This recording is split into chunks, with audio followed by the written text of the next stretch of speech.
Bakit ba hindi na ako nagulat sa inilabas na desisyon ng Supreme Court tungkol sa motion for reconsideration para baligtarin ang una nilang desisyon na unconstitutional daw yung articles of impeachment ni Sara Duterte. And I'm sure marami sa inyo ang hindi na nagtaka o hindi na nagulat at alam na siguradong ibabasura lang yung kasong yon. Sabi po dito sa balita, Supreme Court upholds ruling junking impeachment versus VP Duterte. The Supreme Court has affirmed with finality its earlier ruling declaring the articles of impeachment against Vice President Sara Duterte unconstitutional. Yan po ang sabi ni Court Spokesperson Attorney Camille Ting. O, hindi ba? Aasa ba tayo na babaligtarin nila yung una nilang desisyon? Dahil alam nyo, para sa akin, na isang ordinaryong mamamayan, nung nalaman ko yung dahilan kung bakit nagdesisyon sila na unconstitutional yung articles of impeachment, hindi ba sinabi, lumabas at inamin ng Supreme Court di umano na meron silang binago? Ganun ba yun? Pwede bang basta-basta na lang magbago ang Supreme Court ng isang batas, magdadagdag, magbabawas, mag-a-amend, or kung anuman, right in the middle of the ball game? Tulad niyan, inumpisahan yung impeachment, tapos sasabihin ng Supreme Court, unconstitutional. Well, fine. Pero, yung kanilang desisyon, hindi naman pala nakabase sa original na constitution. Kung hindi, sila ay merong binago or may dinagdag. Hindi ko po talaga maintindihan. Pakiklaro nga po kung sino sa inyo nakakaalam. Bakit po ganun? Kasi kahit yung natin mga mambabatas, nagtataka sila eh. Bakit nagkaroon ng pagbabago kung kailan umuusad na yung impeachment? Just to favor Sara Duterte. Hindi ba para sa ating mga ordinaryong mamamayan na hindi naman tayo kasing maalam dito sa mga eksperto sa batas kung bakit pinayagan nila na magkaroon ng pagbabago dahil ang alam ko lang na ang House of Representatives has the sole power pagdating sa impeachment. O bakit pinayagan ang Supreme Court na magbago, magdagdag, o kung ano man ang ginawa nila just to favor Sara Duterte? Tapos magfa-file kayo ng motion for reconsideration at aasa kayo na babaligtarin ng Supreme Court ang kanilang unang desisyon? O, ano nangyari? Umasa kayo sa wala.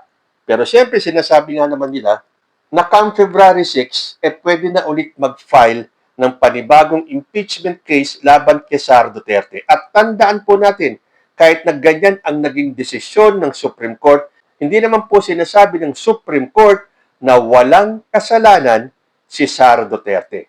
At ang kanilang desisyon ay ibinatay sa teknikalidad. Well, yan po ang pagkakaalam ko. So wag po tayo mag-alala, mayroon pang February 6 kung saan pwede na ulit mag-file ng panibagong impeachment case laban kay Sara Duterte. Pero teka muna, tawagin din kaya ni Sara Duterte na bias ang Supreme Court ngayong pumabor sa kanya yung desisyon ng SC tungkol sa pagbasura ng motion for reconsideration? Malamang hindi dahil pumabor sa kanya. Pero yung sa ICC, tinawag ni Sara Duterte na bias ang ICC. Sabi kasi dito sa balita, VP Sara Duterte slams biased ICC after failing to get a ruling in favor of her father. Detained former President Rodrigo Duterte, Vice President Sara Duterte accused the International Criminal Court of being biased. Ito po ang sinabi niya.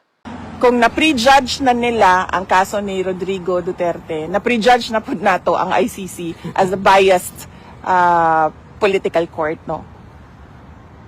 Hindi siya court of justice. O hindi ba? Sabi ni Sara Duterte, kung na-prejudge na nila ang kaso ni Rodrigo Duterte, na-prejudge na rin natin ang ICC as a biased political court, hindi siya court of justice.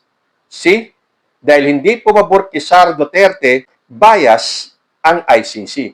Pero yung desisyon ng Supreme Court, malamang sasabihin nila, hindi bias kasi pumabor sa kanila.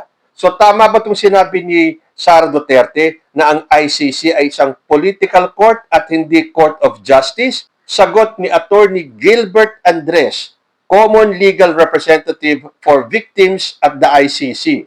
Hindi pwedeng sabihing biased ang isang hukuman dahil lamang hindi pabor sa iyo ang naging desisyon nito. Ang katunayan na binigyan ang dating Pangulo ng mga espesyal na medical accommodations gaya ng limitadong oras sa pagdinig ay patunay na ang ICC ay hindi lamang patas kundi makatao. Pero siyempre, tulad nga ng sinabi ni Atty. Porque hindi pumabor kay Sara Duterte yung naging desisyon ng ICC, bias na. E di pwede rin natin hiramin yung sinabi ni Sara Duterte at ituon naman sa Supreme Court natin. Pwede ba nating sabihin na kung na-prejudge na ng Supreme Court ang kaso ni Sara Duterte, na-prejudge na rin natin na ang Supreme Court ay isang bias na political court. Pwede ba yun? So anong magiging kaibahan nun? Pwede ko bang sabihin yun dahil hindi pumabor sa akin yung naging desisyon ng Supreme Court?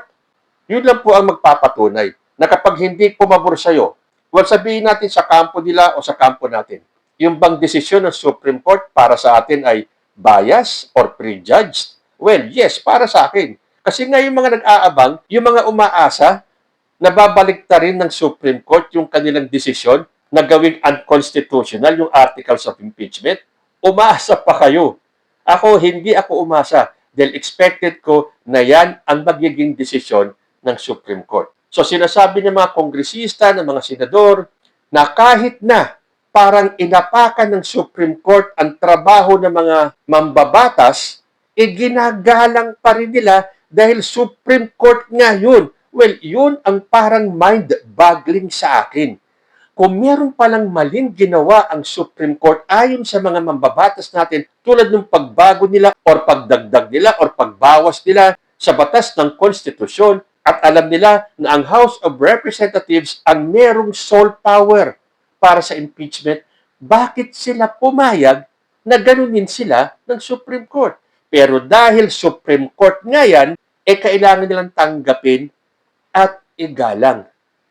Wow, para sa akin na isang ordinaryong mamamayan, ang hirap yatang tanggapin nun na alam mo at sinasabi ninyo na inadmit ng Supreme Court na meron silang binago dyan sa batas to favor Sara Duterte. Tatanggapin nyo na lang basta? Ganun po ba talaga ang kalakaran dito sa Supreme Court? Ganun po talaga na kahit na alam nyo na may mali sa ginawa ng Supreme Court, kailangan na lang tanggapin dahil kaya nga tinawag na Supreme Court. Kalungkot naman yun, ano? Anyway, sinasabi kasi ni Sara Duterte na yung pinagbasihan daw kasi ng desisyon ng ICC, yung kanyang pagbibiro. Tandaan nyo yung sinabi niyang i-jailbreak na ng mga DDS, si former president, sa Dahig. Sabi kasi dito sa balita, Vice President Sara Duterte has criticized the International Criminal Court for citing statements made by members of the Duterte family as part of the basis for its decisions in the case involving former President Rodrigo Duterte. Duterte questioned the legal soundness of relying on what she described as jokes or casual remarks, arguing that such statements should not be used to support judicial conclusions. Sabi ni Sara Duterte, meron bang legal basis na gawin mong basihan sa iyong mga desisyon ang mga jokes ng tao?